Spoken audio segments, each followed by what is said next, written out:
Welcome to the Road to Redemption podcast with your host, Cam Williamson.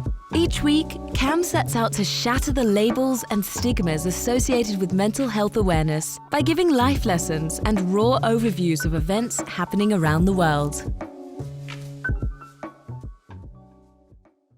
What is going on, guys? Welcome back to this episode of the Road to Redemption podcast, Different Digs. I am in a different setup. I'm hanging out with my kiddo for the weekend in Indiana, so I'm not in my studio.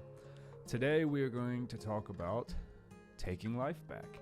Taking life back when life has had its say. Things have gone not the way we want, and in turn, you have found yourself feeling quite helpless, or we'll use the word powerless, even though I don't really care for that. You found yourself feeling quite powerless when it comes to what actions to take next. Is it worth planning for? Is life worth living, right?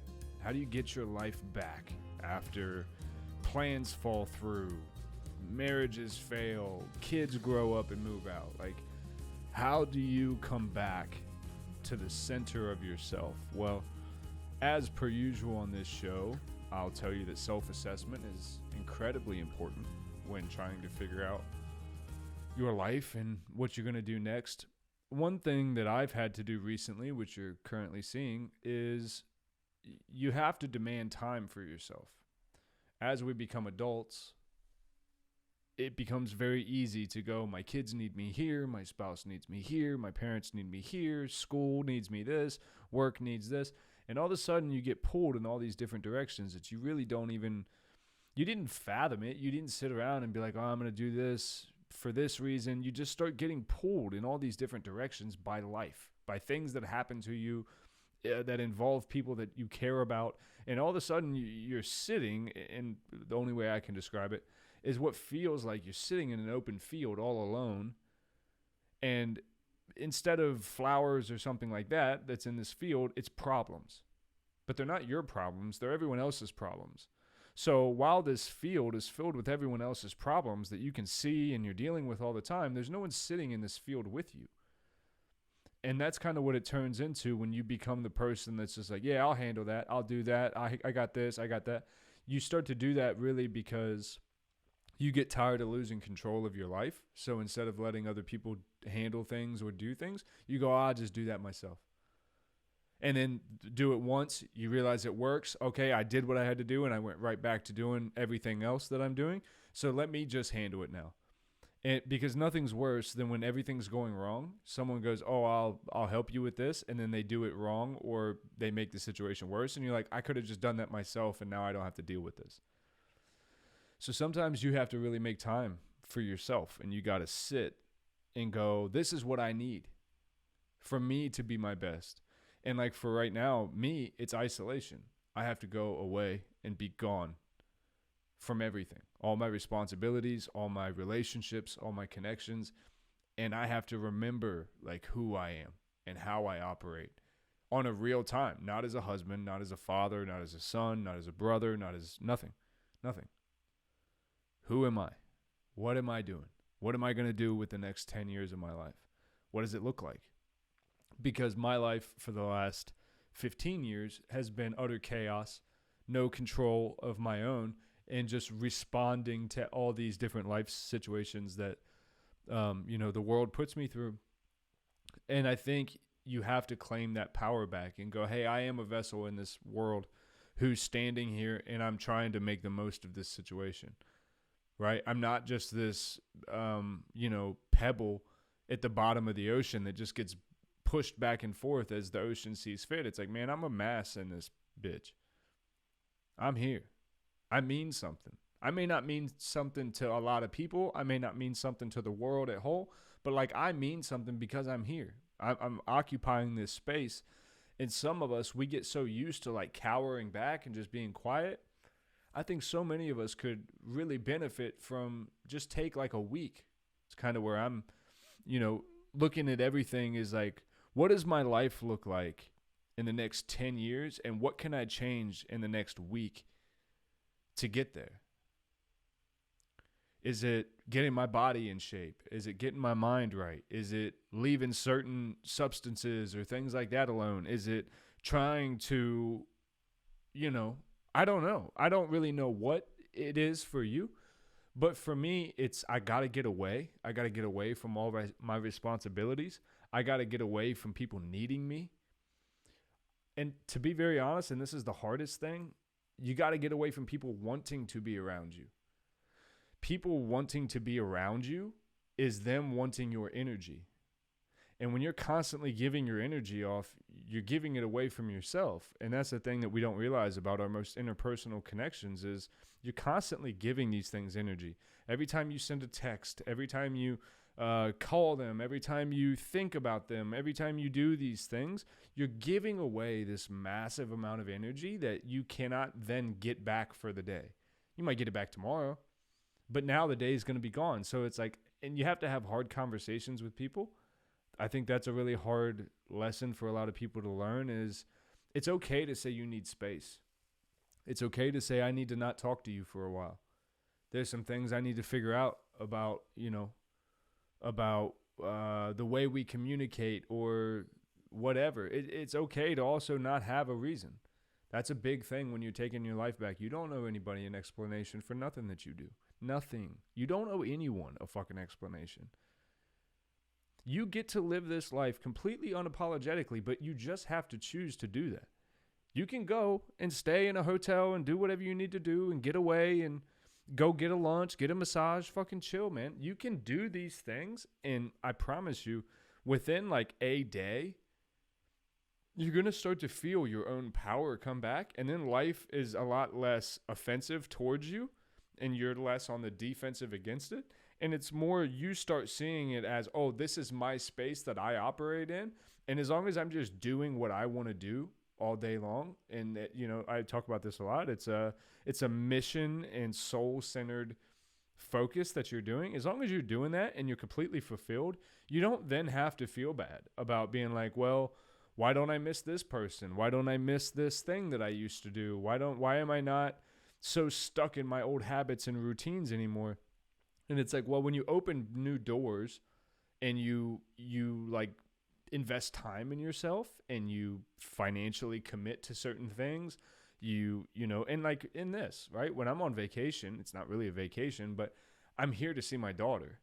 So it's like my daughter lives in Indiana. I don't get to see her all that often. So it's like, am I really on a vacation? No. I've got 5 fucking soccer practices, a gymnastics practice, and a soccer game I got to go to. But it's like every other moment that I'm not doing that, I get to read, listen to music videos at full volume, do whatever the fuck I want, eat when I want, eat when I don't want, sleep when I want, sleep when I don't want. I don't have to answer to anybody for a whole week.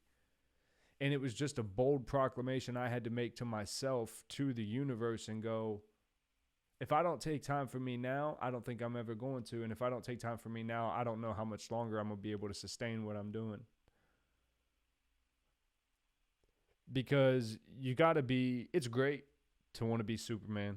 It's great to want to be everything for everybody.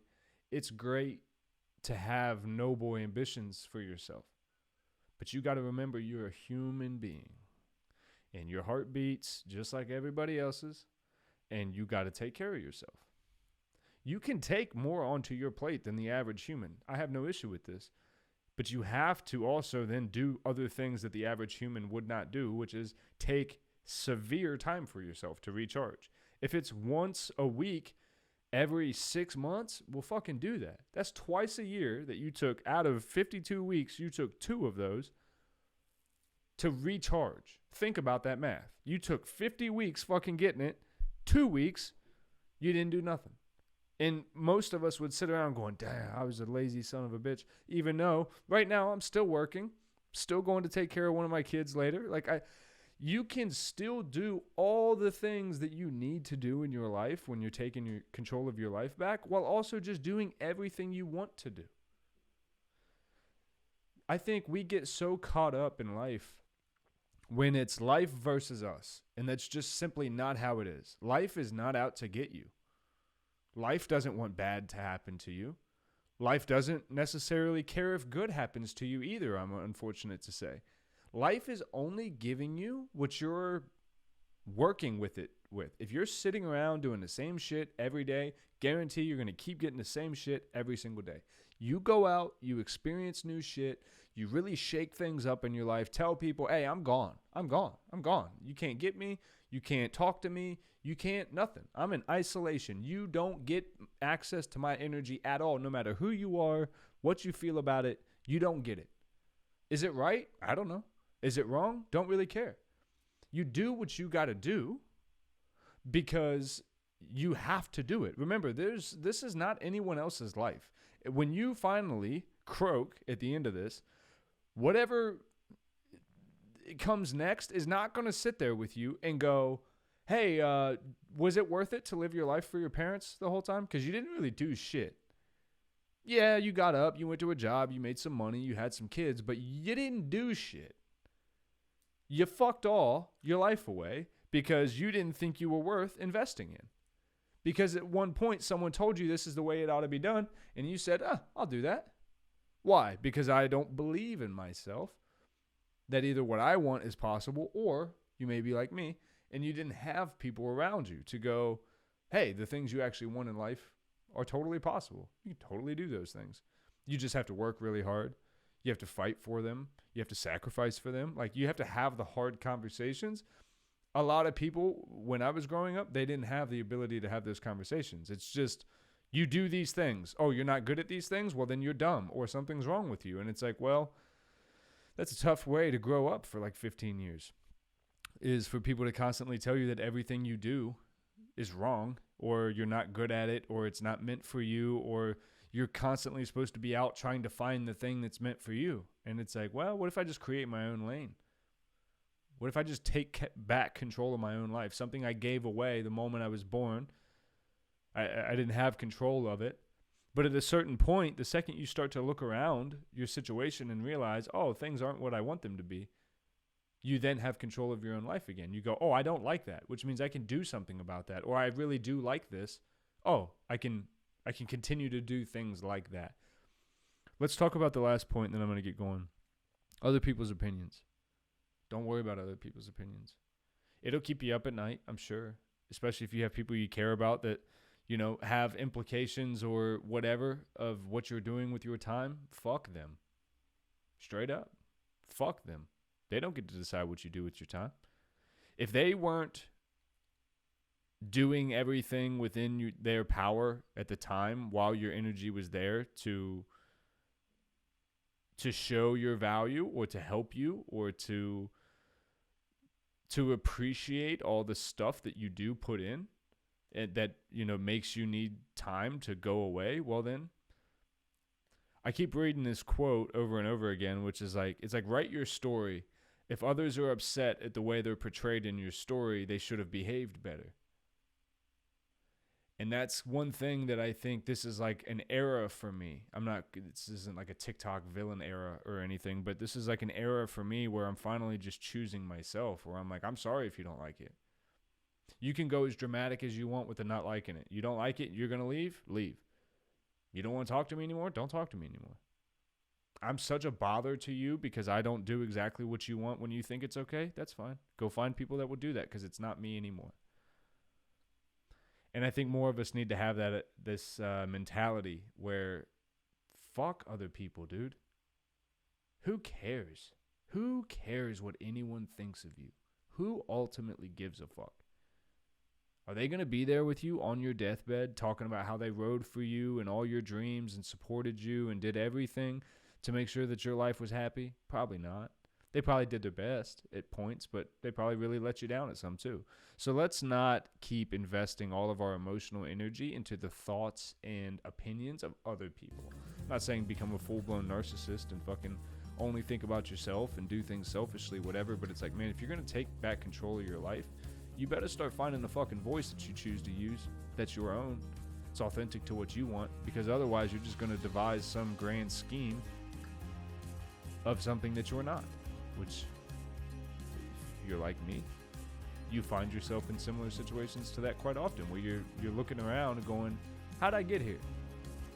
What's going on? I don't seem to like this. My body doesn't feel good when I'm in these situations. And then when you separate from them, you go, okay, I feel good.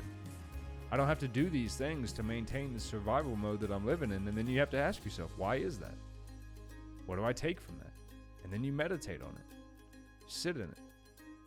Take control. I love you. Thanks for hanging out with me. We'll have some more episodes. I got some cool stuff coming for this week, and I will check you guys out in the next episode. Love you so much.